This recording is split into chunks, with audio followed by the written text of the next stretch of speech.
Live cities की night bulletin दिन भर बिहार में आपका स्वागत है। मैं गरिमा भारती। सबसे पहले आज की सुर्खियों पर एक नजर। केंद्र सरकार का बड़ा ऐलान, पेट्रोल डीजल का दाम होगा कम। सरकार ने घटाई एक्साइज ड्यूटी। लालू यादव के ठिकानों पर सीबीआई की रेड पर बिहार की सियासत गर्म। पप्पू यादव ने मोदी सरकार पर बोला हमला। लंदन में आइडियाज फॉर इंडिया कॉन्फ्रेंस में तेजस्वी यादव ने रखी अपनी बात। नालंदा वाले सोनू से मिलेंगे चिराग पासवान। नीतीश सरकार पर बोला हमला। बेगूसराय में छात्र के घर में घुसने पर एक शिक्षक की बेरहमी से पिटाई, video viral. Bihar police men's association के अध्यक्ष नौकरी से किए गए बर्खास्त। दिल्ली में कुख्यात आजाद अली गिरफ्तार। सिवान में रईस खान पर बरसाई थी गोलियां।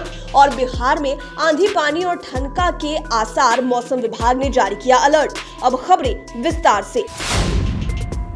केंद्र सरकार ने एक्साइज ड्यूटी में बड़ी कटौती की है। सरकार के इस फैसले से लोगों को महंगाई से थोड़ी राहत मिलेगी। पेट्रोल और डीजल पर से एक्साइज ड्यूटी को कम कर दिया गया है। पेट्रोल में 8 रुपए प्रति लीटर और डीजल में 6 रुपए प्रति लीटर की कटौती की गई है, जिससे निश्चित ही महंगाई से लोगों को थोड़ी राहत मिलेगी। केंद्र सरकार ने ऐसा दूसरी बार किया है। इसके पहले पिछले साल 5 नवंबर को एक्साइज ड्यूटी में कटौती की गई थी, जिसके बाद राज्यों की सरकार ने भी वैट कम किए थे। इसकी जानकारी केंद्रीय वित्त मंत्री निर्मला सीतारमण ने दी है। पेट्रोल अब 9.5 रुपए प्रति लीटर कम होंगे। वहीं डीजल के दाम भी करीब 7.5 रुपए प्रति लीटर कम हो जाएंगे। 9 करोड़ उज्ज्वला योजना के लाभार्थियों को प्रति सिलेंडर 200 रुपए भी दिए जाएंगे सब्सिडी के दौर पर। सरकार के इस फैसले से लोगों के जेब पर निश्चित ही थोड़ा कम बोझ पड़ेगा।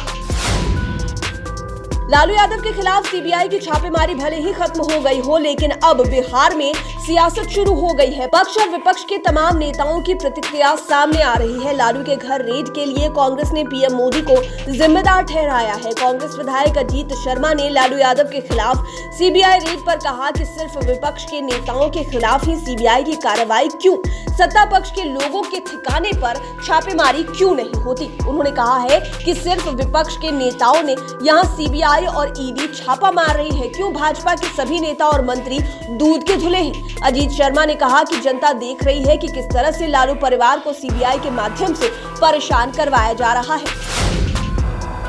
लालू यादव के 15 से अधिक ठिकानों पर सीबीआई की रेड पर पप्पू यादव ने अपनी प्रतिक्रिया दी है। उन्होंने सीबीआई को गिद्ध करार देते हुए कहा कि 15 साल देरी क्यों हो गई और अब किस समझौते के तहत आप चुप थे और 15 साल के बाद आपको एफआईआर दर्ज करने की जरूरत क्यों पड़ी। उन्होंने कहा कि लालू यादव और नीतीश कुमार के एक साथ आने से भाजपा की परेशानी बढ़ गई है। बिहार की राजनीति में परिवर्तन होता दिखाई दे रहा है। इस कारण से आनंद फानन में लालू यादव के आवास पर सीबीआई की छापेमारी हुई है। पप्पू यादव ने कहा कि 15 साल बाद सीबीआई की कार्रवाई बताती है कि सीबीआई अब गिद्ध बन गई है। पप्पू यादव ने सीएम नीतीश कुमार को भी सावधान करते हुए कहा कि नीतीश जी जरा संभलिए, कहीं आप भी टारगेट में ना हो। कभी भी सीबीआई की रेड आपके यहाँ भी हो सकती है। उन्होंने साफ कहा कि लालू राबड़ी के आवास पर सीबीआई की छापेमारी का सीधा कारण है नीतीश जी का लालू जी के करीब आना, जो किसी को रास नहीं आ रहा।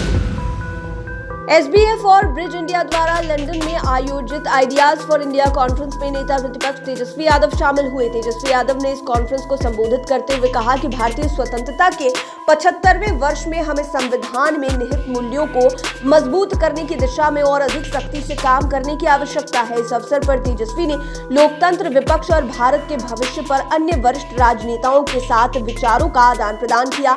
साथ ही अनिवासी और प्रवासी भारतीयों के साथ आने वाले वर्षों में भारत के भविष्य पर चर्चा की। कॉन्फ्रेंस में कांग्रेस के पूर्व अध्यक्ष राहुल गांधी, सीपीएम नेता सीताराम येचुरी, पूर्व केंद्रीय मंत्री सलमान खुर्शीद और राजद प्रवक्ता मनोज झा सहित विभिन्न राजनीतिक दलों के अन्य वरिष्ठ राजनेताओं द्वारा भी विचार व्यक्त किए गए।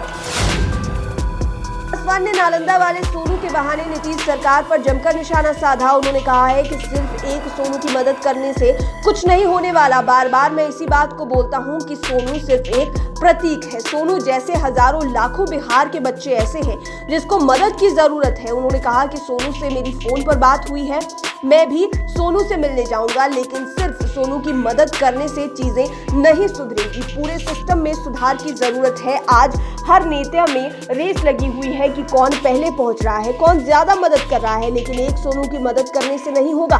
चिराग पासवान ने कहा कि जब तक सिस्टम को नहीं बदलेंगे तब तक स्थितियां ठीक नहीं होंगी। पूरे सिस्टम को मदद करने की जरूरत है। बेगूसराय में एक शिक्षक को पोल से बांधकर लोगों ने बांस डंडे से जबरदस्त पिटाई कर दी। बताया जा रहा है कि शिक्षक एक छात्रा के घर में घुसने की कोशिश कर रहा था, जिससे गुस्साए लोगों ने उसकी जमकर धुनाई कर दी। पिटाई के बाद शिक्षक की हालत गंभीर है, उसे पटना में भर्ती कराया गया है। मामला मुफस्सिल थाना क्षेत्र के पत्तापुर गांव की है, जहां ग्रामीणों ने एक प्राइवेट टीचर को पोल से बांधकर बांस डंडे से बुरी तरह से पिटाई कर दी। घटना 9 मई की है। पिटाई से घायल टीचर का इलाज पटना के एक निजी अस्पताल में चल रहा है, जहां अभी भी उसकी स्थिति गंभीर बनी हुई है। शख्स की पहचान मुफस्सिल थाना क्षेत्र के पत्तापुर गांव में प्राइवेट टीचर नंदकिशोर सिंह और नैना के रूप में की गई है। बिहार पुलिस की नौकरी में सिपाही नरेंद्र कुमार धीरज को बर्खास्त कर दिया गया है। नरेंद्र कुमार धीरज की पोस्टिंग लखीसराय जिला पुलिस बल में हुई थी। साथ ही बिहार पुलिस मेंस एसोसिएशन के प्रदेश अध्यक्ष के पद पर भी है। नौकरी से बर्खास्त करने की कार्रवाई डीजीपी एसके सिंघल के आदेश पर हुई है। इनके खिलाफ ठोस कार्रवाई किए जाने को लेकर आर्थिक अपराध इकाई की तरफ से अनुशंसा की गई थी। उनके ऊपर सरकारी नौकरी करते हुए जमकर भ्रष्टाचार करने का आरोप है। बालू माफियाओं का साथ देने और भ्रष्टाचार के जरिए कुछ संपत्ति अर्जित करने के आरोप में पिछले साल 21 सितंबर को ईओयू की टीम ने नरेंद्र कुमार धीरज के कुल 9 ठिकानों पर छापेमारी की थी। सिवान के रहने वाले कुख्यात अपराधी आजाद अली को दिल्ली पुलिस की स्पेशल सेल की टीम ने गिरफ्तार कर लिया है।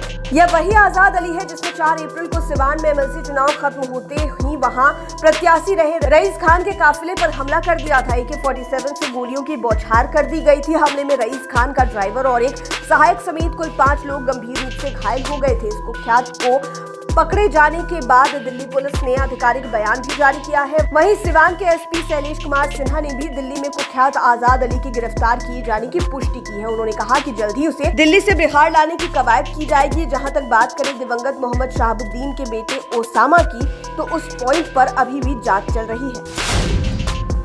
बिहार के कई जिलों में शनिवार को 40 किलोमीटर प्रति घंटे की रफ्तार से पछुआ और पुरवैया हवा चलने का पूर्वानुमान जारी किया गया है। यह हवाएं झोंकेदार होंगी। इस दौरान प्रदेश में आंधी, पानी और ठनका के आसार हैं। इधर प्रदेश में पिछले 24 घंटे में अच्छी बारिश होने से प्रदेश भर में उच्चतम तापमान में अधिकतम 6 डिग्री सेल्सियस तक की गिरावट आई है। बिहार में अभी भी पछुआ और पुरवैया दोनों हवाएं चल रही हैं। उत्तरी बिहार में अभी भी पुरवैया और दक्षिणी बिहार में पछुआ हवा चल रही है। साथ ही एक ट्रफ लाइन भी प्रदेश से होकर गुजर रही है। इसकी वजह से मौसम में उतार चढ़ाव तेजी से दर्ज होगी। प्रदेश के उत्तरी हिस्से में कई जगह मध्यम से भारी बारिश हुई है, इसलिए पारे में गिरावट देखी गई है। लाइव सिटीज की नाइट बुलेटिन में फिलहाल इतना ही। खबरों की दुनिया में बने रहने के लिए हमारे चैनल को सब्सक्राइब करें। ये वीडियो फेसबुक पर देख रहे हैं तो पेज को लाइक करें। आप हमें ट्विटर पर भी फॉलो कर सकते हैं।